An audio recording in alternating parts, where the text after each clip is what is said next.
Welcome, everybody, to this week's episode of GeekStorm. That's right, I'm back. I'm back in the New York groove. Sean isn't here. I'm not back because Sean isn't here, but I'm pretty sure Sean isn't here because I'm back.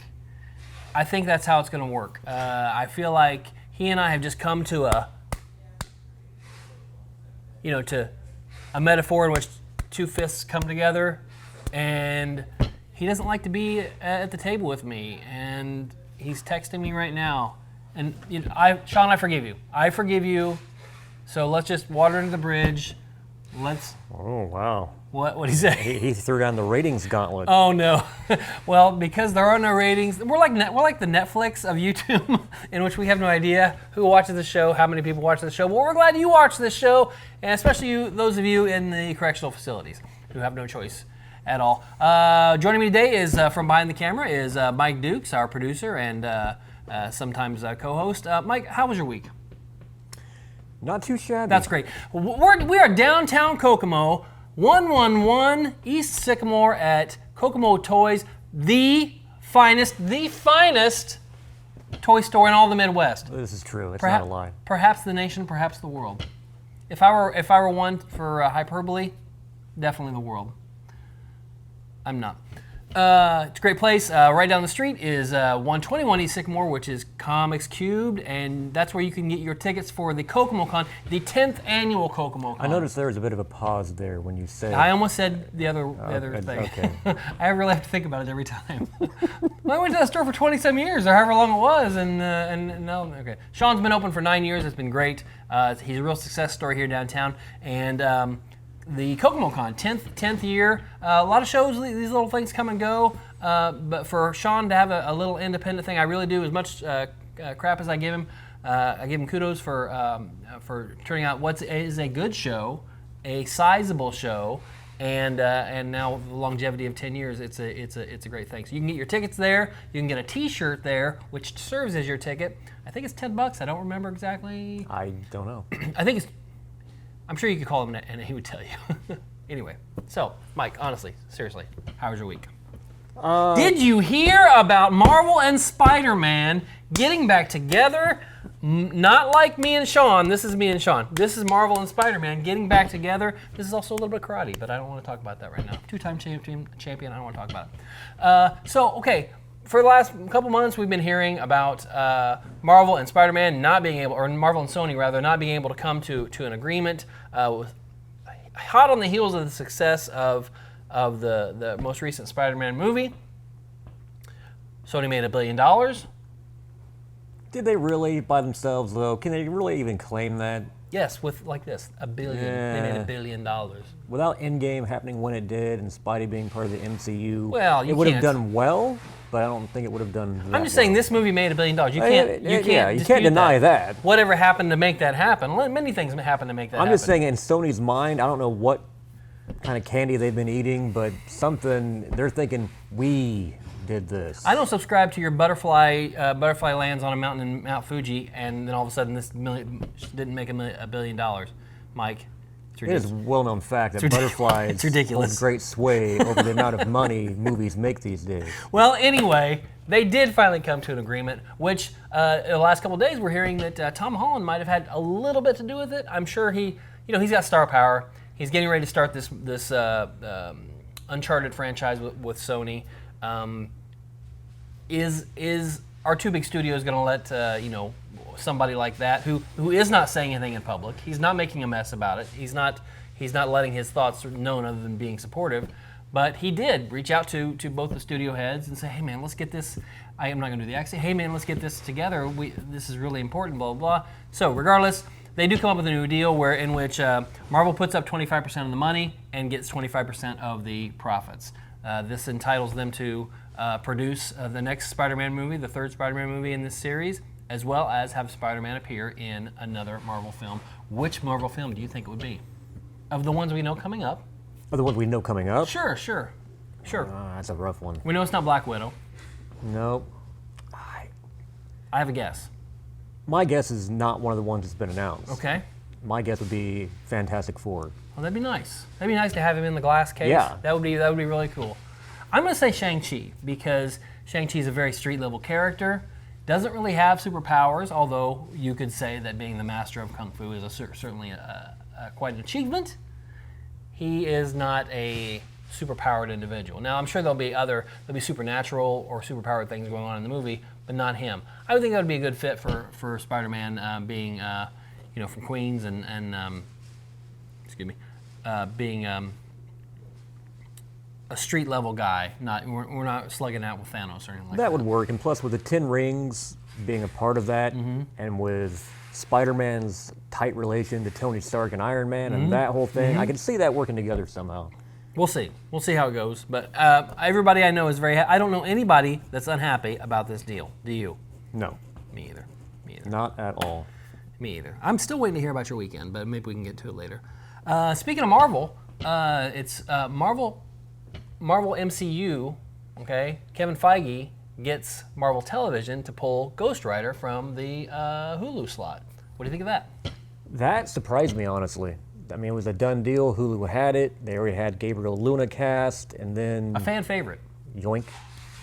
So that raises the question, what else is going to happen there? Because they still got the Hellstrom show, as far as we know. Some type of it's not going to be called Hellstrom. I thought it was going to be, what did we say, Journey into Fear or Adventures in Fear or something like that, one of those anthology titles. And then originally we all thought Moon Knight would be, if they did it, would go to Hulu, and instead he's going to be on Disney Plus. So are they trying to just kind of circle the wagons? Are they? Cause like Ghost Rider's like an R-rated kind of It really guy. should be. It should be. And I don't know much about the TV iteration we've seen with the car and I can't think of the Robbie Reyes, that character being that iteration of Ghost Rider. But certainly, the old Ghost Rider was more, not really a horror book, but very close to Marvel's horror book in the 70s. So, I don't know, we'll see. I feel like I'm encouraged by the fact that Feige wants to grab some characters and keep control of them because he knows, Marvel Television can kind of do what they want. They're supposed to, yes, all be in the same universe, but really they've gotten kind of away from that. Well, that's the other question. Is Marvel Television going to kind of just fade into the sunset? I don't know. Because Disney Plus is largely taking everything over, and that is all in the MCU. We know that the things that we see on Disney Plus are going to be cinema quality and be in that tightly woven universe. Whereas, let's say Agents of S.H.I.E.L.D. has traditionally been very loosely related with a couple guest shots, and maybe we'll mention the New York incident once in a while. This last season, after the events of Avengers Infinity War, they didn't address that, Agents of S.H.I.E.L.D. didn't address that movie at all. The snap, they didn't address it at all. Weren't they in space? But they came back from space. Oh. They're on their last season, I believe, and we'll see if they do. They shouldn't. It was well within that timeline, and they didn't address it, which is really the first time that Marvel TV has kind of not just not acknowledged the MCU, but just said, "Oh well, we're just kind of that didn't affect us," which it really should have. But I don't know. We'll see. We'll see. Speaking of Feige, the man. He's got some power, and now it's been announced that he's going to be producing a Star Wars movie. Correct. And that's already gotten a lot of the naysayers who Is it do movie or series or project or what do we know? I thought it was movie. Okay, that's fine. That's fine with me.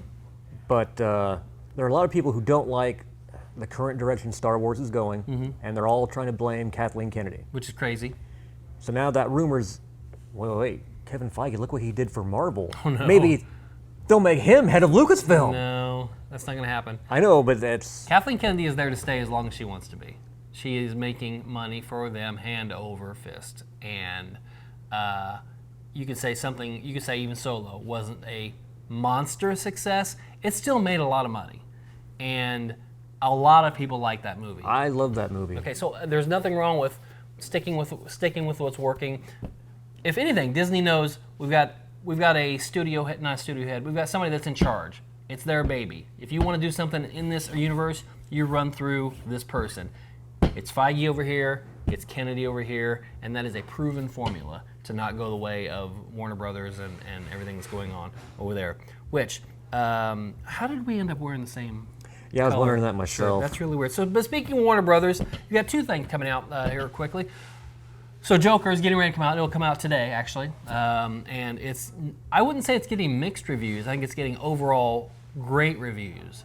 But the two reviews I've seen in the last day or so of people that have seen it are so odd. They're like, this is a really good movie, but I'm really disturbed by it, and I really need to digest this. And there's a lot there, and it's tough to watch at points, and that sounds like a great mob movie, a great movie period, and that certainly has that feel to it. But I'm just wondering how general audiences are going. I wonder how Billy Bob is going to enjoy it. Well, I know initially it was fresh, certified fresh on Rotten Tomatoes, and then I think last night it suddenly went not so fresh.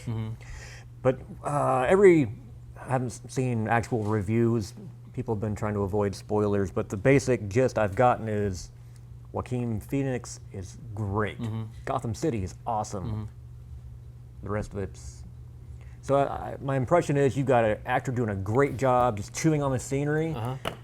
And I guess the representation of Gotham City, if you're a comic book fan, is pretty good. But the overall story, I guess, assisting actors, not so great. Right. I'll see it. My wife wants to see it. I'm excited to see it because I love movies. And even just this trailer looks like a fantastic movie, Joker or not. It could have been a Scorsese mob thing, and it looks like that to me. So hats off to Todd Phillips, regardless. Number one, or as we've seen many times, maybe the trailer is just the genius trailer of all time. I don't know, but it's got so much good press from the festivals and some early reviews that it's probably very good. We'll see how it all pans out. I had guessed, let's say a month ago, I had guessed around $80 million. I think 2 weeks ago, I changed it to about $120 million opening weekend. We'll see how it. I don't know what else is opening or anything like that, but just nothing's opening. It's on its own. It's gonna be a monster then. It's gonna be a monster. Estimates I've seen are like 155 million. Oh, really? 155? Okay, so it's gonna do well. Yeah. So. Also in that same kind of mixed up universe that we're talking about without a figurehead, the Birds of Prey trailer came out, which honestly, there's so much of this stuff going on. There's so much of you got Suicide Squad 2 filming, Birds of Prey, this Joker deal. When it honestly came out, I forgot until the very end that it wasn't just a Harley Quinn movie, because that is definitely how the trailer is cut. You got Margot Robbie as Harley Quinn and a bunch of people I've never seen or heard before. I know who the Birds of Prey are, at least 3 or 4 of who could be possibly in the movie, but none of them were like, that's the Huntress. That's, I don't know, Ivy. I don't know who else. I still don't know who's in the movie. I don't know who's in the movie. You got Black Canary, you got Huntress. Canary and Huntress. And I really think why are my hands up here? That's it. You've got... Because it was a Harley Quinn trailer. Yeah, it was all Harley Quinn. And I get it. She's hot. I say she's hot, and yet Suicide Squad came out 3 years ago, maybe. I mean, it's been a while, and to sustain that interest, certainly it's been helped by Halloween and stores like the mall stores that sell all the Harley Quinn stuff, year round. That has helped keep awareness around, but I'm of the camp like, oh yeah, I remember her, and I remember it was a big deal. It was okay. She's probably the best part of the movie, but I don't know that I need more. Great. I hope it's great. As with all things, I think, the rising tide lifts all ships. That's awesome, but this trailer did not excite me at all. I hated the music. I know what they were doing. I know what they were going for, but I hated it, and I'm in no hurry to go watch this movie. Suicide Squad was a mess, but before that movie came out, and just seeing the trailers, I was excited. This, no. Right. No. Right. This is the sort of thing I would imagine, parents would not want their kids to watch for fear of them having epileptic seizures. Just a lot of a mess of imagery and like you said, she was the focus. Sure, there's Huntress. Crossbow. That's got to be her. Okay, but I don't know that those aren't recognizable actresses to me. Okay, they're new, which is great. I'm all for having new people come in and not muddy the waters with who I think somebody should be. That's awesome. But there was nothing in that trailer to let me know that was Huntress. There was nothing in that trailer to let me know that was Canary. You know, it was just as bad as walking away from explosions. It was just more of the same things we've already seen, and this is Harley, and it's her movie. I can't remember. When they did the trailers for Suicide Squad, wasn't there at least one where they would show one of the characters and like their name would suddenly, pow? I know it was the beginning of the movie, but I don't know if they did it in the trailer or not.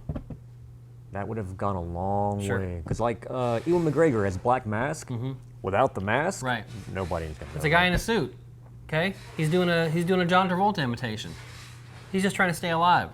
See, what was the one they called him? Obi Pimp Kenobi or something. It's pretty funny. Or Disco Kenobi, that's what it was. Disco Kenobi, I like that. Yeah, I like Ewan McGregor. He's a good actor. But hey, you know, in the world of Twitter, there have been where would we be without Twitter? Where would we be without Facebook?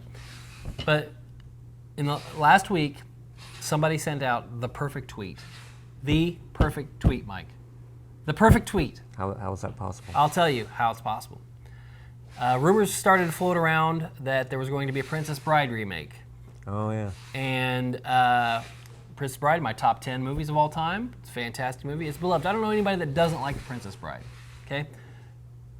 It's 30 years old. You wouldn't actually have that Deadpool Christmas release without... That's true. That's true. Where would poor Fred Savage be without him?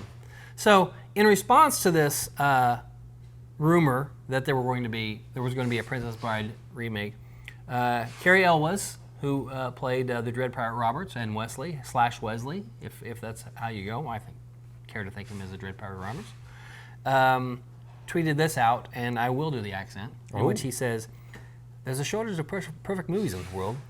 It'd be a pity to damage this one," which is a straight line out of the movie itself, in which he's talking about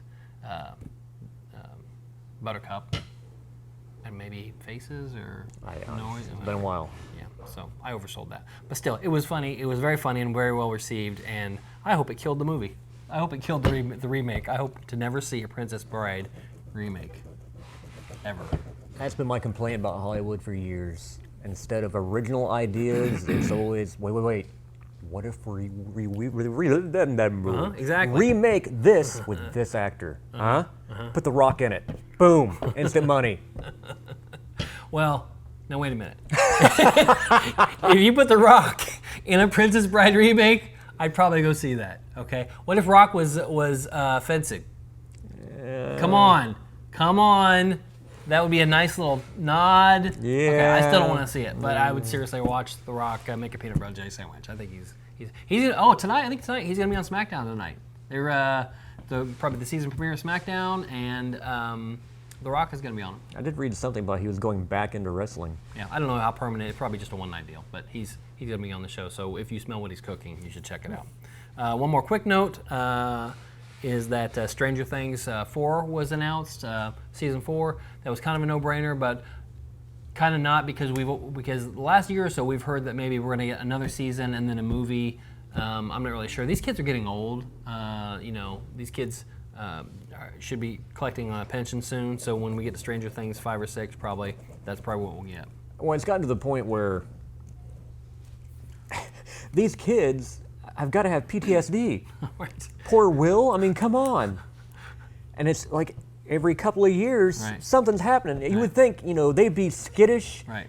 The closet door opens, but they're all, oh, no, perfectly normal. A friend of mine said on Facebook today that Indiana has Erie and Hawkins and, there's one more, she said, that is a mythical TV, weird Indiana town. I know Supernatural. Sam and Dean have been to Indiana a few times. Oh yeah, many times. Anyway, there should be a reason why we have all these mythical, weird towns where all these weird things happen, and I'm not really sure what it is. But the last thing I want to cover today is this weird marriage we have. Not me and you, Mike. That'd be ridiculous, although probably legal. Would be between fast food and role-playing games. Mike, tell us the story. Okay, in case you haven't heard, yesterday, first off, when it comes to Twitter, Wendy's is king when it comes to fast food. For sure. If you don't follow anybody, follow Wendy's on Twitter. Wendy's is hilarious. Yes. And they will put the smack down on any other fast food place out there. So take that in consideration, and then take into consideration the popularity of Dungeons & Dragons right now. So Wendy's had an idea. They came out with their own role-playing game. It is free. You can download the PDF. It's 97 pages, free character sheet. Even if you don't have dice, they have a dice rolling app you can use. Wow. So you're set. Here's the key, though. Okay, the game is called Feast of Legends: Rise from the Deep. Feast of Legends. Is there a semicolon? Yes. Rise from the Deep. Okay, go. Okay, it's a 97-page PDF. Jeez. I mean, so it's not a small game. No. It's a full It's not. This game. isn't. This is a real deal. Yes. Okay. And thanks to the open gaming license that Wizards of the Coast has with Dungeons & Dragons, it's very much a D&D clone. So Okay. if you know how to play Dungeons & Dragons, you are set for this game. Wow. They've changed the names of a few things. Okay, so you've got, get my notes here. Sure. You're adventuring in the realm of Beef's Keep. And there are three... Wait, where is Beef's Keep? That's the realm, Mike. There are 3 nations within Beef's Keep. Okay. There's Creeping Vale. That one's a little, you have to kind of think about. The United Clown Nations. And then there's Freshtovia. Okay. Okay. So what's Creeping Vale? Do you think? I believe that's Kentucky Fried Chicken. Oh, really? That's Creeping my Vale? guess. I Okay. don't know. So the thing is, these other 2 nations are putting their people, forcing them into the deep freeze. Ooh. So if you take this analogy, fast food, Sure. frozen food, Right. Fresh, never it's frozen. not good. Whereas Wendy's, it's all fresh. It's fresh, never frozen. So you're playing adventures in Sure. this game, and you Right. get to choose your faction, the order you want to come from, the order of the fries, the order of the chicken. And you get to fight these other nations, killer clowns and whatnot. Ugh. And here's the brilliant part on what Wendy's has done here. Depending on, usually if you're playing a role-playing game, you might order pizza, you might have fast food, whatever. That comes into play here. The game has buffs, bonuses. If you're eating Wendy's food, each Wendy's item gives your character in-game a buff. Wow. But if you're eating, say, Sean, for instance, on a few occasions, our Pathfinder game has come in with KFC. That's a debuff. Ooh. He'd get negatives on Ooh. his rolls because he's eating KFC. Uh-huh. You bring in Burger King. No, you're not going to do so well. You're going to get some negatives on your rolls. Okay, that makes sense. So people who want to do well in the game, Buy the they're Wendy's. going to have Wendy's. Sure. Right. So it's brilliant. Here's the thing, though. A lot of game designers are not happy about this. One, before I get to that, Critical Role, most popular streaming channel when it comes to Dungeons & Dragons. Okay. They played this game last night. Okay. So that right there got your attention on this game skyrocketing. Right, Over right. 100,000, 200,000 eyeballs are now on Instant this. credibility. Yes. Critical Role has gotten some criticism That's weird. because there are game designers who create these games, and they're at the poverty level. They can't afford that. It's a long said statement. Sure. If you want to make a little money at role-playing games, you better start off with a lot of money because Gotcha. it's just not something that pays the bills Right. unless you're a big company like Wizards of the Coast or Right. something. So you've got game designers who just barely making it by. But Critical Role will play their game and suddenly that game explodes. Right. But all the fans are focusing on those people playing that game Right. and not the people who made the Right. game. Right. This game has no credits for whoever made it. Oh, I see. So that's one thing. And then the other is it's a free PDF, and there are people out there complaining about legitimate role-playing game PDFs, the fact that they're charging for them at all. They think because it's electronic, it should be free. Okay. They don't get the fact that art costs money. Sure. Writing, graphic design. It took somebody 100 hours to put that together. All of that takes time and money. So if they see a PDF they're charging $20 for, oh no, Right. no, you don't know. You don't deserve to make that kind of money for that kind of work. I'm Right. sorry, that should be free. Right. They want Amigo money, though. So these designers are constantly fighting with fans, just trying to make ends meet. And then you've got Wendy's coming out with a 97-page full RPG for free, including a dice app, including a character sheet. Right. Boom. And then who takes it and makes it even more popular? Critical Role. And you've got all these other game designers and games. You can hear the crickets as they're looking in from outside. Right. Hey, what about us? I wish I was on your show. Like, okay, Call of Cthulhu is a great horror role-playing game. Right. And it's doing well. When they played that one night on Critical Role, the starter box set sold out. Wow. Because they played it right before Gen Con. Oh, wow. Every box set they had at Gen Con, gone. Wow. And pre-orders, it was on back order. So pretty much any game that those people play, everyone suddenly wants to be them and play that game. So Critical Role is like the Kylie Jenner of Yes. other things that I don't care about. I mean, it has caused a huge controversy of people who, if you don't DM like Matt Mercer DMs that game, you're doing it wrong. Oh, okay. And people who are new to the game think that if they can't have a game turn out the way those games do, they're doing it wrong. Failed. Okay. So That's a lot of power for one little. Well, if you consider that the Kickstarter they did to do an animated series of their first season, they wanted like $15,000. They got over $11 million. Jeez. Wow. I mean, Boy, you hear Kickstarters. you hear the term influencer, social media influencer. Right. This group, Yeah. definite influencers. Yeah. Well, Kickstarters, you never know. I mean, a lot of times they do get more money but then they never turn out the actual product. But that's it for us here at GeekStorm. Hey, thanks for watching. And next week, I'm not sure who will be here, but I'm sure it'll be somebody great. I'm sure they won't be wearing matching shirts. And they may be, Lauren and I matched shirts one time. Yeah, that one time. Yeah. That was funny. It was the actual same shirt, not just the same color. But we didn't plan it. I'm sorry. I apologize. See you next week.